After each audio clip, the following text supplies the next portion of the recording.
오늘은 요나 컴플렉스라는 제목으로 말씀 나누겠습니다. 현대 사회가 복잡해지면서 이 육체적인 질병 외에도 정신적인, 심리적인 질병들이 현대인들에게 찾아옵니다.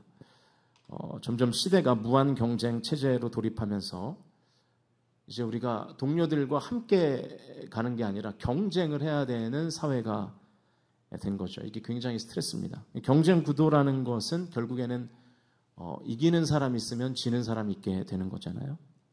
그래서 이제 경쟁에서 밀려난 사람들은 그 이른바 이제 콤플렉스를 갖게 되는 거죠. 그래서 현대에는요 다양한 콤플렉스가 존재합니다. 대표적인 것이 여러분 들어보셨겠지만 피터팬 콤플렉스라는 게 있어요. 이게 뭐냐면 점점 더 먹고 살기가 힘들어지는 사회 때문에 스트레스를 받잖아요. 그래서 이제 어른이 되기가 싫은 거예요. 나는 계속 그냥 아이처럼 살고 싶은 거죠. 이게 피터팬 콤플렉스고요. 또 가인 콤플렉스도 있습니다.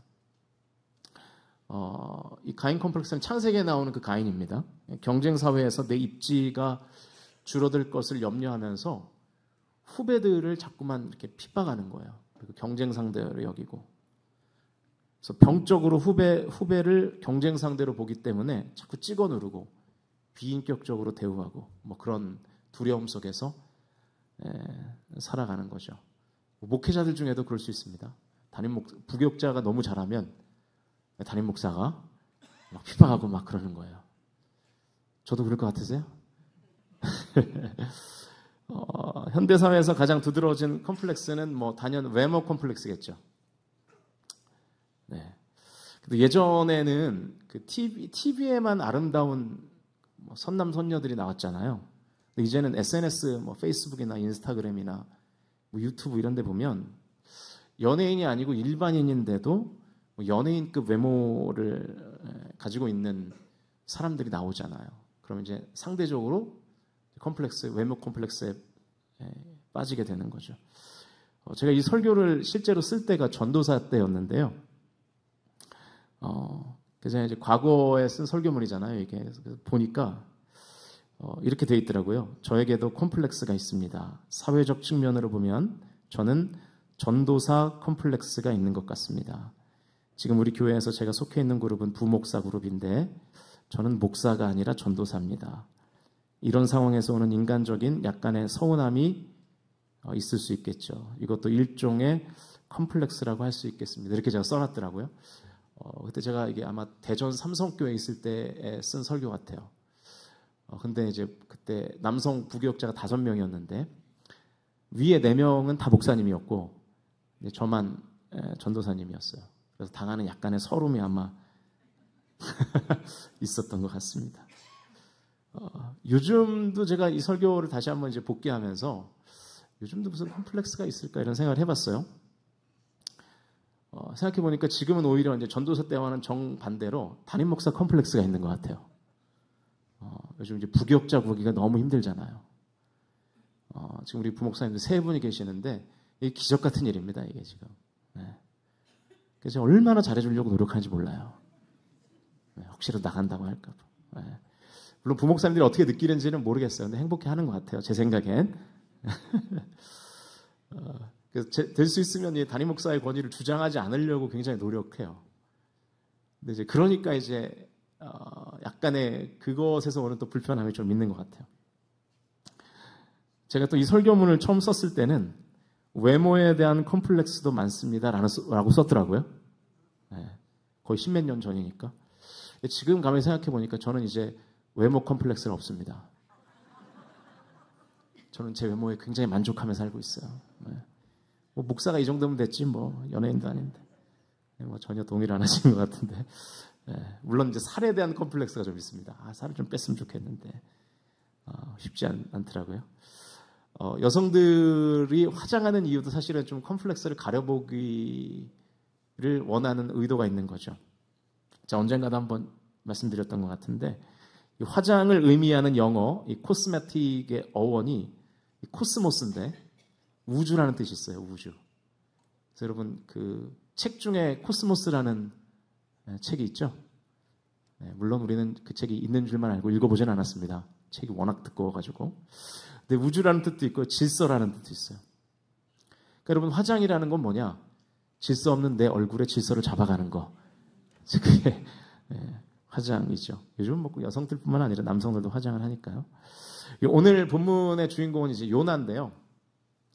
요나에게도 치명적인 컴플렉스가 있었던 것 같아요. 두 가지 정도가 있었던 것으로 보입니다. 첫 번째는 역사적으로 볼 때 당시 조국 이스라엘을 괴롭혔던 이 아수르 때문에 갖게 된 컴플렉스가 있었던 것 같아요. 이 당시의 강대국이었던 이 아수르가 주변국들을 굉장히 괴롭혔거든요. 그래서 전쟁을 해가지고 이제 그 나라를 점령하면 포로가 생길 거 아닙니까? 그 포로를 어떻게까지 했냐면 그 포로를 죽이고 그리고 가죽을 다 벗겼어요. 사람의 가죽을 다 벗겨서 그 벗긴 채의 그 가죽인 그 시체를 장대 위에 매달아 전시를 하게 됐어요. 더 공포심을 막 이렇게 갖게 하는 거죠. 이런 류의 컴플렉스는 사실 우리에게는 좀 자연스럽죠. 왜냐하면 우리는 일제 강점기를 겪었던 특수한 민족이잖아요. 그런데 요나가 가졌던 더 치명적인 컴플렉스가 있었는데 그게 바로 뭐냐면 선민 컴플렉스입니다. 하나님이 택하신 민족이 이스라엘이니까 우리는 하나님의 택한 백성이다라는 컴플렉스가 있었던 것 같아요. 그래서 이 배타적 우월주의가 요나와 그 당시 이스라엘 백성들의 생각과 신앙을 지배하고 있었어요.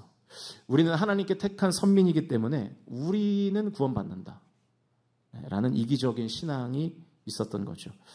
자, 이렇게 요나에게는 두 가지의 컴플렉스가 있었는데 이 컴플렉스가 선지자로서의 요나의 인생을 좀 이렇게 발목을 잡아요. 다 같이 요나서 1장 1절과 2절 말씀 읽어보겠습니다. 시작.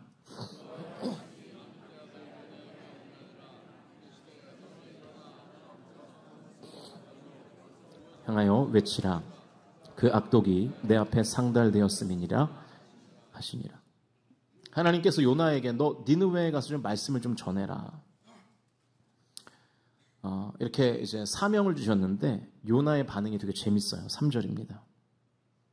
요나가 선지자라는 사실을 기억하셔야 돼요. 3절을 읽겠습니다. 시작. 그러나 요나가 여호와의 얼굴을 피하려고 일어나 다시스로 도망하려 하여 욥바로 내려갔더니 마침 다시스로 가는 배를 만난지라. 여호와의 얼굴을 피하여 그들과 함께 다시스로 가려고 뱃삭을 주고 배에 올랐더라. 선지자예요, 요나가. 하나님의 말씀을 전하는 선지자인데 하나님의 명령을 거부합니다. 가서 말씀을 전하라 그러는데 그걸 거부해요. 니느웨와는 정반대인 다시스. 그러니까 다시스는 지금으로 말하면 스페인입니다. 스페인으로 도망가요.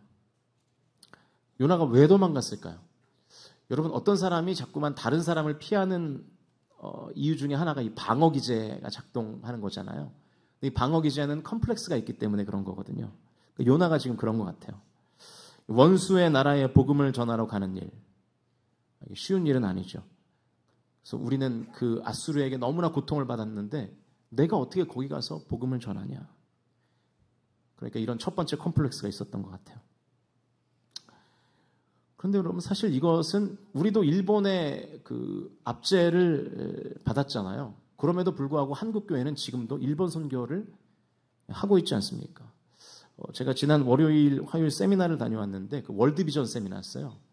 저녁에 이제 찬양 콘서트를 하는데 지선이라는 은혜 맞죠? 은혜라는 찬양을 만든 그리고 부른 지선 씨, 그리고 이제 개그우먼이죠, 조혜련 씨가 같이 이제 공연을 하면서 간증을 하는 그런 시간이 있었는데, 이 온누리 교회가 일본 선교 프로그램을 운영하는 게 있어요. 러브 소나타라고.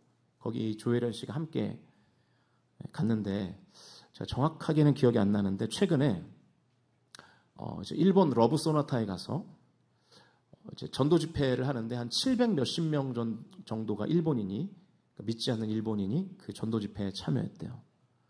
근데 그 중에 그날 400 몇십 명이 결신을 했다는 거예요. 일본에서는 여러분 그게 굉장한 일이거든요. 일본이 굉장히 복음화율이 떨어지잖아요. 근데 한국에서는 일본의 압제를 당했다는 역사적인 사실이 있지만 여전히 지금도 일본 선교를 하고 있지 않습니까? 근데 이제 요나는 이 첫 번째 컴플렉스 때문에 그걸 못했던 거예요. 두 번째, 우리는 하나님께 택함 받았고 이미 우리는 구원받았다는 이 우월 의식이 이 니느웨로 가서 복음을 전하라는 하나님의 명령을 거부하게 했던 더 크고 치명적인 컴플렉스가 아니었나 생각이 됩니다. 오늘 우리가 읽은 본문을 보면 요나의 고백에서 자기 자신의 뭔가 교만과 우월 의식이 있다는 것을 확인하게 돼요. 우리 4장 1절과 2절 말씀 읽어보겠습니다. 1절, 2절 시작.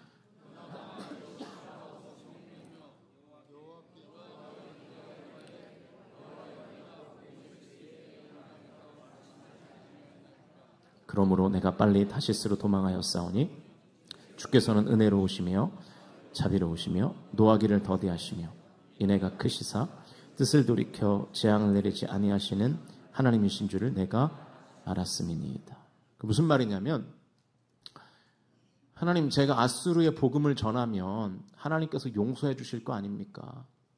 하나님은 인애로우시고 자비로우시기 때문에 심판하지 않을 것이 뻔한 거 아닙니까? 그래서 나는 가서 복음 못 전하겠다는 거예요. 그러면서 요나가 3절에서 여전히 불평을 늘어놓고 있어요. 3절 말씀 읽어보겠습니다. 시작. 여호와의 원하건대 이제 내 생명을 거두어 가소서. 사는 것보다 죽는 것이 내게 나음이니이다 하니, 내 뜻대로 못할 바에는 그냥 죽어버리겠습니다. 지금 그런 얘기예요. 내가 아수르에 가서 복음을 전하느니 그냥 죽겠다는 거예요. 죽여주십시오. 그런 내용입니다. 그러니까 우월 의식에 사로잡힌 모습이죠. 요나의 생각은 이랬던 것 같아요. 나는 이미 택함받은 백성이고 복음을 들은 자이기 때문에 그 복음을 들을지 말지를 내가 결정하겠다는 거예요. 아니, 전할지 말지를 내가 결정하겠다는 거예요. 그런데 아수르는 우리의 원수니까 나는 하나님이 그렇게 명령을 해도 전할 수 없다라는 거죠. 하나님은 요나를 니느웨의 회개를 위해서만 보낸 것은 아닌 것으로 여겨집니다. 이 이스라엘 백성들이 하나님께 택함받은 선민으로서 좀 교만했던 것 같아요. 그래서 우리는 하나님께 택함받았기 때문에 구원받는다, 이런 선민의식이 이 자기 민족적인 종교 형태로 굳어져서 이 이스라엘의 대표되는 선지자 요나를 통해서 이 이스라엘에 가지고 있었던 이 복음 전파에 대한 어떤 시각, 이런 것들을 하나님께서 수술하고 계시는, 교정하고 계시는 것이 이 요나서인 것 같습니다. 여러분 잘 한번 생각해 보시면 우리도 좀 비슷한 생각을 하고 있지 않습니까? 우리 다 복음을 들었어요. 그래서 지금 이 자리에 앉아 있는 것입니다. 하나님을 믿는 믿음을 우리가 갖게 됐어요. 근데 우리는 거기에 멈춰 있죠. 복음을 또 다른 사람에게 전하는 거, 그건 뭐 하면 좋겠지만 그건 안 해도 괜찮은 거야, 이렇게 생각하는 거죠. 그 월드비전 세미나에 갔더니 이제 또 목회 데이터 연구소, 제가 지지난주인가요? 한번 소개했던 그 목회 데이터 연구소의 세미나 이제 리서치 결과를 이제 전해주는데요. 3040 세대가 부흥하는 교회가 부흥하고 전도를 하는 교회가 부흥한다는 거예요. 열매와 상관없이 전도를 하고 있는가, 내가 복음을 전하고 있는가, 그 교회가, 그거에 따라서 이제 부흥이 결정된다라는 데이터가 있더라고요. 여러분, 우리는요 전도하는 일에 어떻습니까? 저도 자유롭지 못하고요.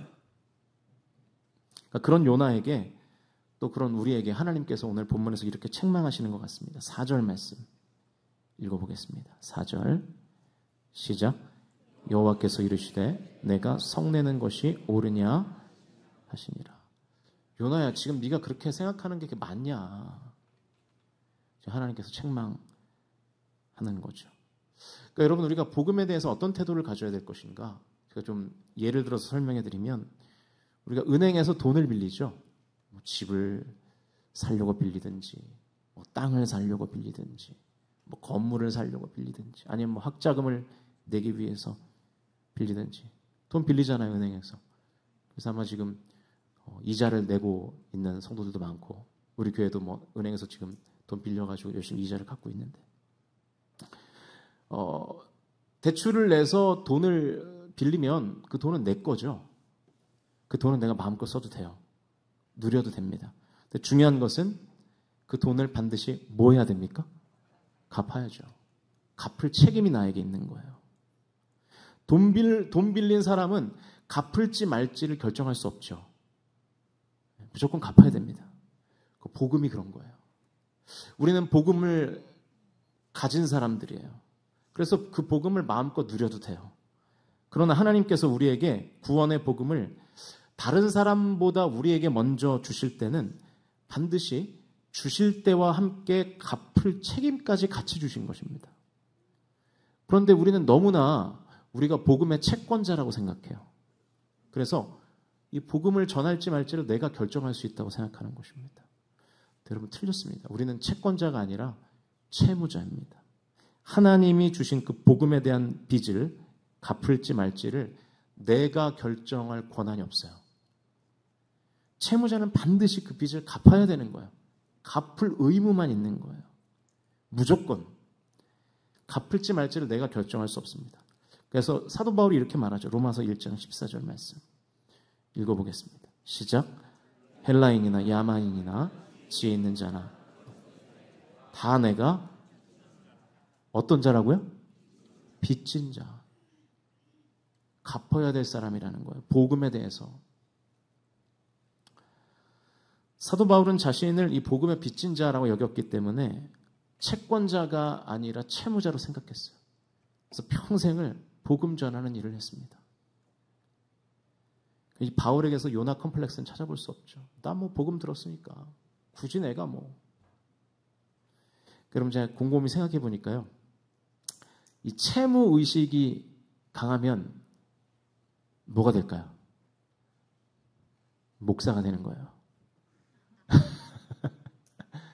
그 채무 의식이 조금 덜하면 이제 성도로 이제 살아가게 되는 거죠. 그런 것 같더라고요. 여러분 혹시 우리 공동체도 이 요나 컴플렉스에 빠져 있지 않는가 깊이 고민할 필요가 있을 것 같습니다. 나는 지금 예수 믿어 복 받는 삶을 살고 있기 때문에 나는 그냥 여기에 만족해. 뭐 굳이 내가 동료들에게, 이웃들에게, 뭐 가족들에게 굳이 뭐 전도를 뭐하러 해. 그냥 나이스하게 그냥 내 삶을 지키면서 살지. 나는 뭐 채무자가 아니고 채권자야. 우리가 이렇게 생각하면서 신앙생활하고 있는 것은 아닌가. 그래서 오늘 메시지는 딱 하나예요. 저와 여러분이 복음의 채무자, 복음의 빚진 자임을 기억하실 수 있기를 주님의 이름으로 축원드립니다. 동료와 이웃들에게 예수 그리스도의 복음을 전하는 것은 선택이 아닙니다.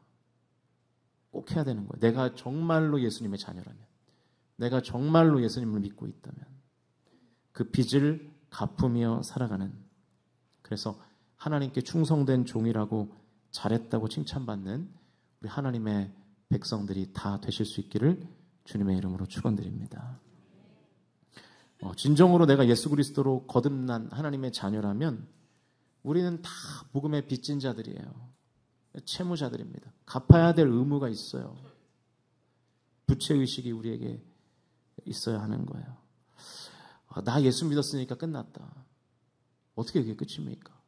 나 예수 믿는 건 기본이고요. 내가 예수 믿었으니 이제 또 다른 사람에게 예수님의 복음을 전하는 것, 그것이 우리의 마땅한 사명이죠.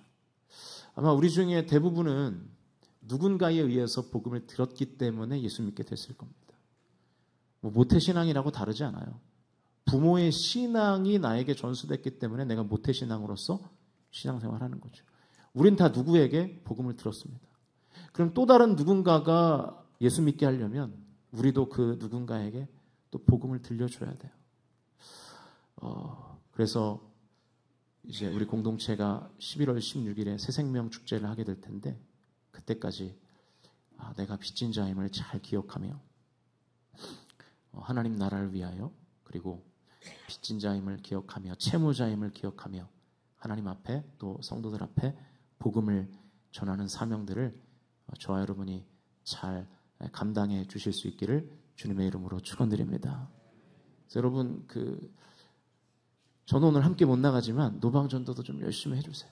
그리고 교회에서 좀 작정하라고 하면 나는 뭐 다 예수 믿는 사람 이렇게 생각하지 마시고 여러분 가족 중에 아직 예수 안 믿는 가족들 있지 않습니까?